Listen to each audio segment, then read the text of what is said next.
ಕರ್ನಾಟಕ ಸರ್ಕಾರ ಓಲೈಕೆ ರಾಜಕಾರಣ ಅನ್ನುವಂಥದ್ದು ಅತಿಯಾಗಿ ಮಾಡ್ತಾ ಇದೆ.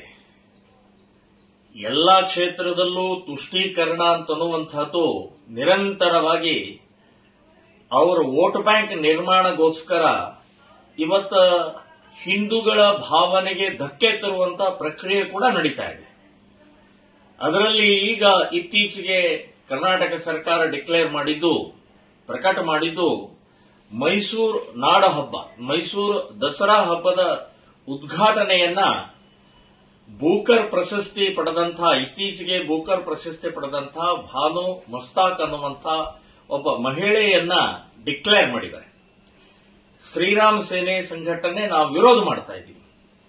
ಕಾರಣ ಏನು ಅಂತಂದ್ರೆ, ಚಾಮುಂಡೇಶ್ವರಿ ಹಿಂದೂಗಳ ಆರಾಧ್ಯ ದೈವ ಮತ್ತು ನಾಡ ಹಬ್ಬ, ಮೈಸೂರಿನ ನಾಡ ಹಬ್ಬ, ಚಾಮುಂಡೇಶ್ವರಿಯ ಪೂಜೆ ಮಾಡಿ ದೀಪ ಹಚ್ಚಿ ಅದು ಉದ್ಘಾಟನೆ ಮಾಡುವಂತಹ ಪ್ರಕ್ರಿಯೆ. ಭಾನು ಮಸ್ತಾಕ್ ಇವರು ಒಬ್ಬ ಇಸ್ಲಾಂ ಆಗಿ ಏಕ ದೇವೋಪಾಸನೆ ಮಾಡುವಂತಹ ಮಹಿಳೆಯಾಗಿದ್ದಾರೆ. ಒಂದೇ ದೇವರನ್ನ ಪೂಜೆ ಮಾಡ್ತಾರೆ, ಅವರು ಅಲ್ಲನ್ ಮಾತ್ರ ಪೂಜೆ ಮಾಡ್ತಾರೆ.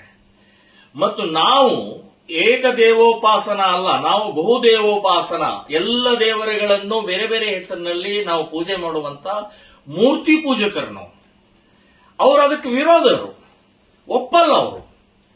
ಸೊ ಹೇಗೆ, ಯಾವ ರೀತಿ ಅಂದ್ರೆ, ಸರ್ಕಾರದ್ದು ಅಥವಾ ಸಿದ್ದರಾಮಯ್ಯನವರ ಉದ್ದೇಶ ಏನಂತಂದ್ರೆ ಹಿಂದೂಗಳ ಭಾವನೆಗೆ ಧಕ್ಕೆ ಕೊಡಬೇಕು ಮತ್ತು ಮುಸ್ಲಿಂ ತುಷ್ಟೀಕರಣ ಆಗಬೇಕು, ಒಂದು ಕರ್ಲಿನಿಂದ ಎರಡು ಏಟು ಹೊಡಿಬೇಕು ಅನ್ನುವಂಥದ್ದು ಈ ಮಾನಸಿಕತೆ ಇವತ್ತು ಕಾಂಗ್ರೆಸ್ ಸಿದ್ದರಾಮಯ್ಯನವ್ರದ್ದು ಇದೆ ಅಂತನ್ನುವಂಥದ್ದು ಇದರಲ್ಲಿ ಗೊತ್ತಾಗುತ್ತೆ.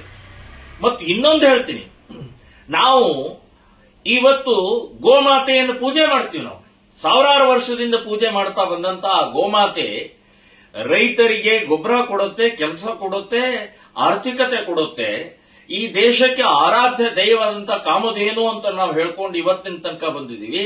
ಅದರ ಗೋಮಾಂಸವನ್ನ ಕತ್ತರಿಸಿ ಕಳತನ ಮಾಡಿ ಇವತ್ತು ಗೋಮಾಂಸವನ್ನು ತಿನ್ನುವಂತ ಸಮಾಜದಿಂದ ಬಂದಂತ ಇವತ್ತು ಭಾನು ಮಸ್ತಾಕ್ ಅವರು.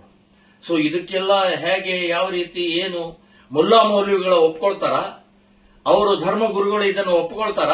ಮೂರ್ತಿ ಪೂಜೆ ಒಪ್ಕೊಳ್ತಾರ?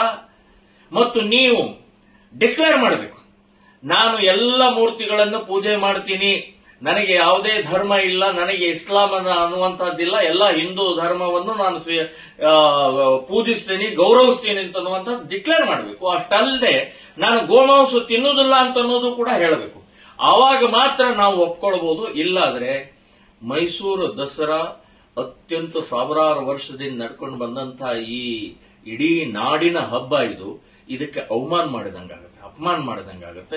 ನಾವು ಇದನ್ನ ವಿರೋಧಿಸ್ತೀವಿ, ಇದನ್ನು ಉಗ್ರವಾಗಿ ನಾವು ವಿರೋಧಿಸ್ತೀವಿ ಅಂತನ್ನುವಂಥದ್ದು ಈ ಸಂದರ್ಭದಲ್ಲಿ ಹೇಳ್ತಾರೆ.